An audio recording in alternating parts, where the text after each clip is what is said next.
Reel scroll చేస్తూ ఒకవేళ మీరు మగవారయ్యి ఈ వీడియో దగ్గర ఆగితే ఖచ్చితంగా ఈ రీల్ని ఫార్వర్డ్ స్కిప్ చేసేయండి. ఎందుకంటే ఇది రీల్ మీకోసం కాదు. అందరూ మన ఆడవాళ్ళకి ఏ ఫుడ్ పెట్టాలి, వాళ్ళని ఎంత సౌకర్యంగా చూసుకోవాలి అనుకుంటారు కానీ ముఖ్యంగా మాట్లాడుకోవాల్సింది వాళ్ళు బయటికి చెప్పుకోలేనిది వెజైనల్ హెల్త్. పాపం కొంతమందికి ఎందుకు వస్తాయో కూడా తెలియదు.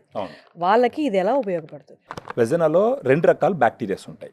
గుడ్ బ్యాక్టీరియా ఉంటుంది, బ్యాడ్ బ్యాక్టీరియా ఉంటుంది. గుడ్ బ్యాక్టీరియా కౌంట్ ఎక్కువ ఉండడం వల్ల బ్యాడ్ బ్యాక్టీరియాని కంట్రోల్ చేసి పెడుతుంది అనమాట. అసలు వెజైనా క్లీన్ చేసుకోవాల్సిన అవసరమే లేదు. దానికి ఉన్న బ్యూటీ ఏంటంటే ఇది సెల్ఫ్ క్లెన్సింగ్ ఆర్గాన్ అనమాట. తనంతటా అదే క్లీన్ అవుతుంది వెజైనా. కానీ అన్ఫార్చునేట్గా ఏం చేస్తారు, ఫుల్ వాటర్ తీసేసి బాగా హార్ష్ఫుల్గా క్లీన్ చేస్తారు. ఈ ప్రాసెస్లో ఏమవుతుందంటే ఏదైతే లాక్టోబాసిల్లస్ గుడ్ బ్యాక్టీరియా ఉందో అదంతా బయట వెళ్ళిపోతుంది.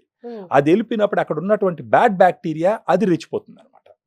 అప్పుడు ఈ బ్యాక్టీరియల్ వెజనోసిస్ ఇన్ఫెక్షన్ అనేది వస్తూ ఉంటుంది. అది కాకుండా కొన్ని డైరెక్ట్గా మెడికల్ షాప్కి వెళ్ళి వెజనల్ వాషెస్ అని చెప్పేసి వాషెస్ తీసుకొచ్చి వాడుకుంటూ ఉంటారు. ఈ వాషెస్ విరివిగా వాడుతూ ఉంటే కెమికల్స్ పోయి అక్కడ ఇరిటేటింగ్గా తయారయ్యి వాయడము, నొప్పి రావడము, ఆ ఇన్ఫ్లమేషన్ రావడం ఇవన్నీ జరుగుతాయి. సో మామూలుగా ప్రతి ఆడవాళ్ళు ఆలోచించాల్సిన విషయం ఏంటంటే కెమికల్స్తో కాకుండా న్యాచురల్గా వెజనల్ హెల్త్ని ఎలా కాపాడుకోవాలని ఆలోచించినప్పుడు పనికొచ్చేటటువంటి ప్రోడక్టే ఫెమి డిలైట్. కెమికల్స్ లేవు, ఇది కెమికల్స్ కాదు, దీంట్లో గుడ్ బ్యాక్టీరియా. ఇది గ్రీన్ సింబల్ ఉంది, ఇది FSSAI ప్రోడక్ట్, ఇది ఫుడ్ లైసెన్స్ తో వచ్చిన ప్రోడక్ట్. దీంట్లో ఉన్న 2 స్ట్రెయిన్స్ అమెరికా నుంచి ఇంపోర్ట్ చేసినట్టు.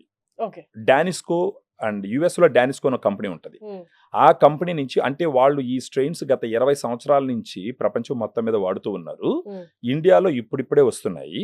దీనికి వచ్చేసి 2 స్ట్రెయిన్స్ ఉంటాయి. Lactobacillus రామినోసిస్ HN001, Lactobacillus acidophilus LF14 అని చెప్పేసి. ఇవి 2 ముఖ్యంగా వెజనల్ హెల్త్ కోసం స్టడీ చేయబడినటివి, తయారు చేయబడినటువంటి గుడ్ బ్యాక్టీరియా. ఇప్పుడు లాక్టోబాసిల్లస్ రామినోసిస్ HN001 160 క్లినికల్ ట్రయల్స్ లో ఆల్రెడీ టెస్ట్ చేసి సేఫ్టీ ఎఫికసీ ఎస్టాబ్లిష్ అయింది. అదేవిధంగా లాక్టోబాసిల్లస్ అసిడోఫిలస్ LF14 వచ్చేసి ఆల్మోస్ట్ 30 నుంచి 60 క్లినికల్ ట్రయల్స్ లో ఆల్రెడీ స్టడీ చేయబడింది. అంటే ఇది ఓరల్ గా తీసుకోవాలా? రోజుకు ఒక క్యాప్సూల్ తీసుకోవాలి. అంటే ఇప్పుడు ఇన్ఫెక్షన్ స్టార్ట్ అయింది నాకు, లేదా సిమ్టమ్స్ ఇరిటేటింగ్ గా ఉంది అన్నప్పుడు ఇది తీసుకోవచ్చా? ఇన్ఫెక్షన్స్ వచ్చినప్పుడు తీసుకోవచ్చు, లేదు ఇన్ఫెక్షన్స్ రాకుండా కాపాడుకోవాలన్నప్పుడు ప్రివెంటివ్ మెజర్ గా కూడా తీసుకోవచ్చు. సిమ్టమ్స్ ఉంటే తీసుకుంటాను, సిమ్టమ్స్ లేకుండా నార్మల్ డైలీ లైఫ్ లో వాడడం కష్టం కదా. అంటే కొంచెం వాళ్ళకి ఇరిటేటింగ్ గా అలా ఇలా ఉంటుంది, అలా వాడచ్చు.